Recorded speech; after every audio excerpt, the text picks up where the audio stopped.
Question: who is in the house? Who is raising the roof?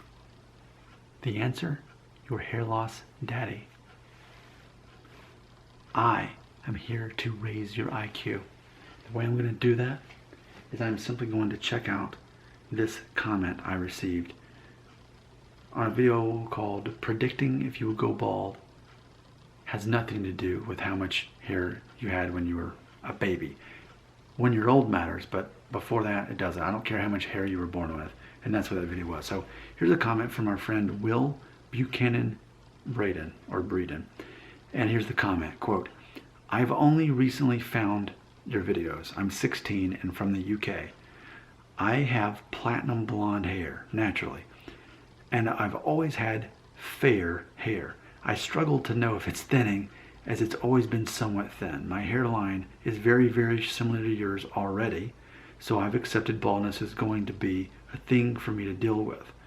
Have you gotten any suggestions for someone with my hair color to know truly what my situation is?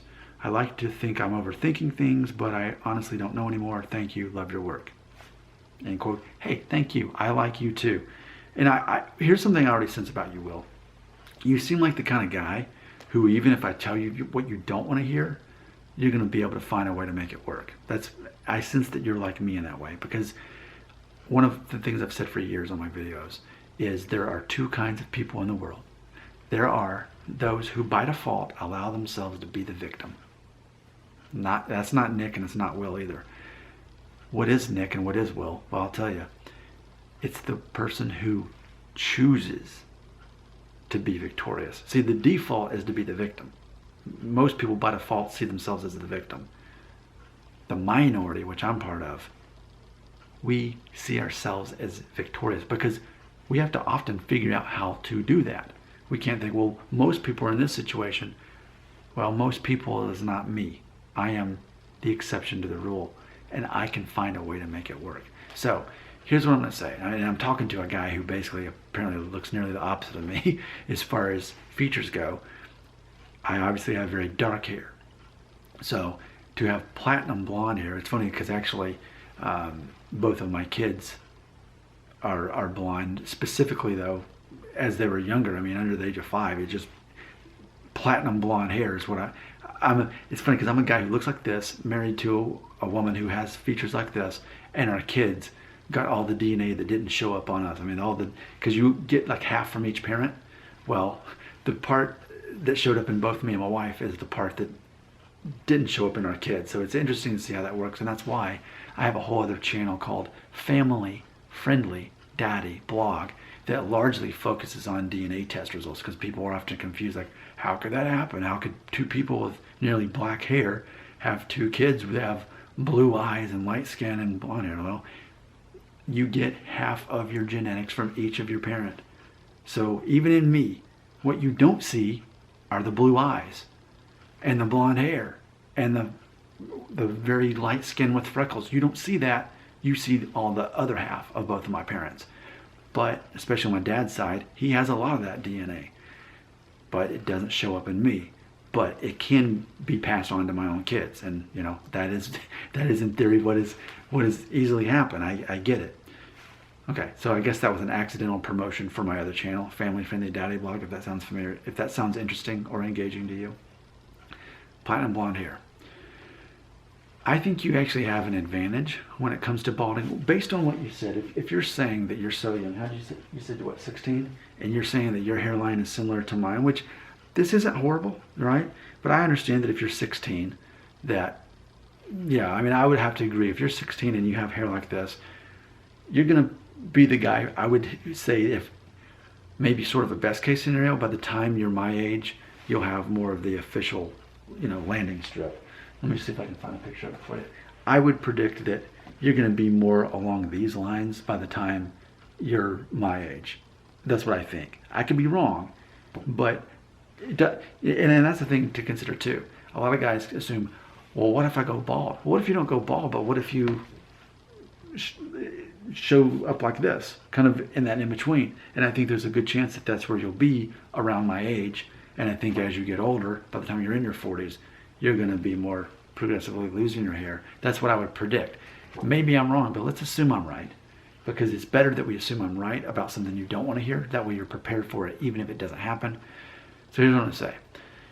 You have an advantage having such light hair because, especially when it's shorter, people can't really see your hairline as easy. I know that sounds silly. Like, well, of course you can. People pay less attention to hairlines when the hair is lighter. And I've noticed this about myself. I remember when I first moved to Nashville, of course, at the time I was in my mid-20s, there was a guy about my age, and he had platinum blonde hair. And I never noticed it until after about 2 years that I thought, oh wow, he is noticeably losing his hair. He's got that peninsula going on, but I just never noticed it because his hair's so light.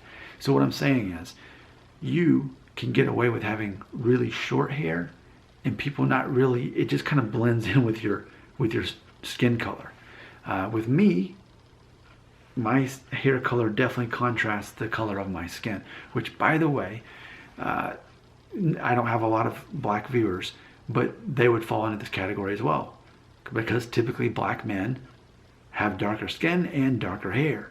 So there's less of a contrast. Anytime you've got less contrast between hair color and skin color, it's automatically an advantage you're going to have to your hair loss being less visible, less noticeable, less obvious. And I would even say too, it can serve as an advantage even if you end up shaving it off. It's less noticeable, it's less of, I would say, a change in you, because less changes when you shave it all off. For me, noticeably, I look different because of how dark it is here compared to the rest of my skin. So that's what I'm going to say to you. I think you're at an advantage when that time comes. I do think that is your future. I don't think it's going to necessarily be tomorrow or next year. I think you'll be the guy who, by the time you graduate college, I think you'll have a noticeable receding hairline. But I think as long as you prepare for it now, that's the thing that you can do. Think of all the guys who are not in your situation, who have perfect heads of hair at 25 and they're watching my videos and they're truly worried about this. Whereas I don't think that you are. I don't sense that about you, because you're asking what's going to happen, but ultimately I think you're really asking, let me know so that I can deal with it. So that would be my guess. I'm no expert. I'm just a random guy on YouTube. I am nothing. I am a clown. I am a joke. No one should ever listen to me. But yet, I take off 2 weeks and I gain 100 subscribers in 2 weeks for doing no videos. So this is something that, even if I'm not an expert, I tend to have some direction that I can give you. And this is I'm going to close with what I would tell anybody that is worried at the thought of losing their hair, even if you're not even losing it. Step one is always shave your head. The sooner you shave your head in life, the better you are. No, I don't mean permanently. I mean as an exercise. I was 21 the first time I did it.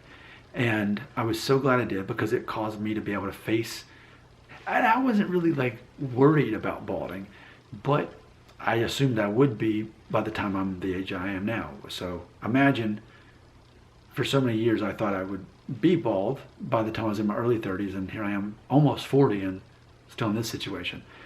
But what a great exercise for you to just go ahead and shave it all off. I personally recommend a zero guard all over, because then you really, all you see is some stubble at that point. And it allows other people to kind of see you in a different light and say, why'd you do that? And then 2 weeks later, actually, I thought that was kind of weird when you did that, but you can actually pull that off. You have the right head shape. There's not really a right head shape. The fact that you shave your head sends the message out to the people that you're the kind of guy who's brave enough and confident enough to do it, even if you're not. The fact that you did it is the message that they receive on there. And that is the paradigm shift I've talked about. You have your version of reality, which is largely often far from the general consensus on this. But yeah, shaving your hair off is a great way to kind of get a good glimpse of what that's going to be like. And it'll help you kind of get used to that. Like jumping in a pool of cold water, so that when the time comes, you're ready for it. It's not going to be a major shock for you. You've already lived that. And it's funny because typically, since age 21, typically and pretty predictably, I'll make it about 1.5 years before I shave it off. And I'm going to tell you funny, it's for me in real time, it's Friday night. All week I had planned I was going to shave off my hair tonight. I thought it's been about time. It's been about a year and a half. I just kind of feel it. For whatever reason, I'm like, I might soon, but right now I just don't feel like it. I'm Nick Shaw and I do whatever I feel like. But if you feel like shaving your head, just to kind of go ahead and get ready for it and then still wait years before it actually happens. Best thing for anybody who thinks that they're balding, fears that they might bald one day, anybody in that spectrum at all, shave it off. It'll grow back for now, and eventually, years down the road when it doesn't grow back anymore, at least you knew that you faced your fear and got a good idea of what you look like without it. But again, platinum blonde hair, if you have light skin, it's very similar. It works. If you're a black man, dark skin, black hair, less noticeable as well. So those are good extremes to be in. You know, and it's funny because if anybody has a disadvantage, it's a guy who has dark hair, and it's going to stand out more in that situation, if that mattered. Because ultimately, we're not judged by our hair, we're judged by our confidence level more than anything. Your comments belong right here.